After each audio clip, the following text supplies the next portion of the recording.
అక్రమ సంబంధం అంటగట్టి social media వేదికగా ఫోటోలు పంపిస్తూ వేధిస్తున్నారని శ్రీ సత్యసాయి జిల్లా కదిరి పట్టణానికి చెందిన ఓ మహిళ పోలీస్ స్టేషన్లో రసాయనం తాగి ఆత్మహత్య యత్నంకు పాల్పడింది. పోలీసులకు ఫిర్యాదు చేసినా ఎలాంటి చర్యలు తీసుకోవడం లేదని మహిళ ఆవేదన వ్యక్తం చేసింది. కాగా కదిరి ప్రభుత్వ ఏరియా హాస్పిటల్లో చికిత్స పొందుతున్న మహిళ నుంచి టౌన్ సీఐ నారాయణ రెడ్డి వివరాలు అడిగి తెలుసుకున్నారు.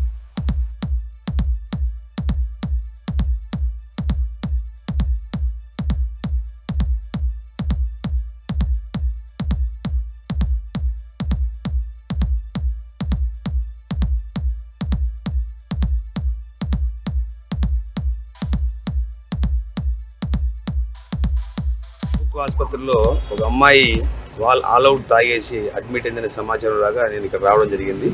మేము విచారించుకుంటే గతంలో ఈ కదిరిలో పనిచేసే ఒక అమ్మాయికి సంబంధించిన వాళ్ళ బంధువుల అమ్మాయి అనంతపూర్లో ఉండే ఆమె ఈ రీల్స్ పెట్టేసి ఈమెను కించపరుస్తుందని చెప్పేసి ఆ అమ్మాయి బాధపడి ఆల్ అవుట్ అయినట్టు చెప్పడం జరుగుతూ ఉంది.